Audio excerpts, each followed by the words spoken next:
Kisah inspiratif. Perjalanan pendiri teh botol Sosro, jualan di pasar hingga punya belasan pabrik di Indonesia. Minuman teh botol Sosro tak asing bagi banyak orang.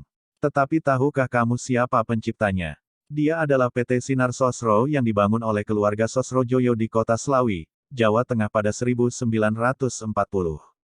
Dikutip dari situs resmi Sinar Sosro, saat itu produksi pertama keluarga Sosrojoyo adalah teh seduh dengan merek teh cap botol. Tentunya perjalanan bisnisnya sampai bisa terkenal seperti sekarang bukanlah hal mudah.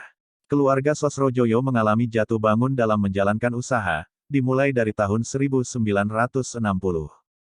Saat itu, Sugiharto Sosrojoyo dan saudara-saudaranya hijrah ke Jakarta untuk mengembangkan usaha tersebut dan membuat teh seduh itu dikenal di Jakarta. Berbagai upaya pun ditempuh agar membuat teh itu dikenal masyarakat.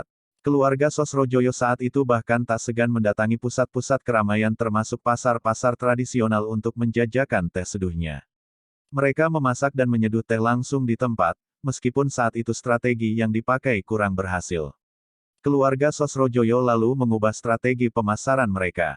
Teh itu tak lagi dimasak dan diseduh di depan umum, melainkan dimasukkan ke dalam panci-panci besar, untuk selanjutnya dibawa ke pasar dengan menggunakan mobil bak terbuka. Lagi-lagi cara itu tidak efektif, malah bikin rugi karena sebagian besar teh yang dibawa tumpah dalam perjalanan. Akhirnya, secara tak sengaja, keluarga Sosrojoyo terpikir untuk membawa teh yang telah diseduh di kantor dengan cara dimasukkan ke dalam botol bekas kecap atau limun yang sudah dibersihkan. Barulah, pada tahun 1969, gagasan itu dirapikan, muncul gagasan untuk menjual teh siap minum dalam kemasan botol dengan nama teh botol Sosro. Nama itu diambil dari merek teh seduh mereka yang pertama teh cap botol digabung dengan nama keluarga Sosrojoyo. Tak hanya nama yang berubah, desain dari merek teh seduh mereka pun berkali-kali mengalami perubahan. Desain versi pertama muncul tahun 1969,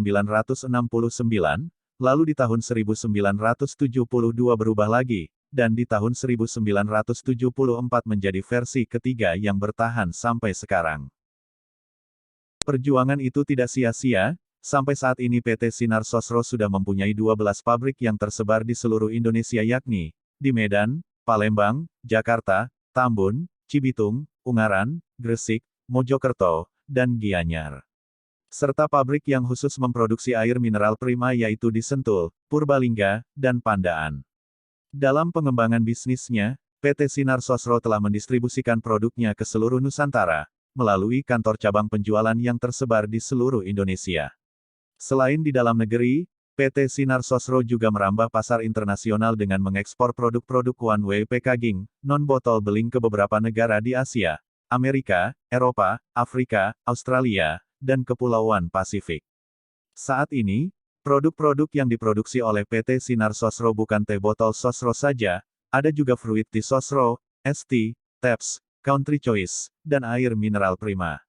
Seiring dengan perkembangan bisnis perusahaan, maka sejak tanggal 27 November tahun 2004, PT Sinar Sosro bernaung di bawah perusahaan induk atau disebut dengan holding company yaitu PT Anggada Putra Rekso Mulia atau Grup Rekso.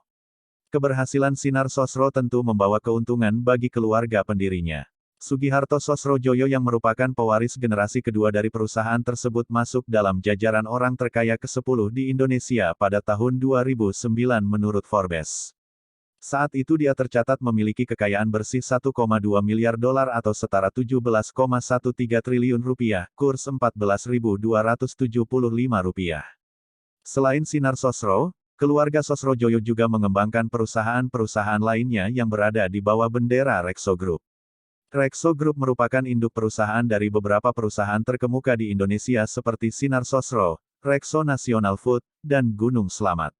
Masing-masing perusahaan itu dijalankan oleh putra-putranya Sugiharto Sosrojoyo. Itulah kisah singkat berdirinya pabrik teh botol Sosro. Semoga menginspirasi dan bermanfaat. Terima kasih.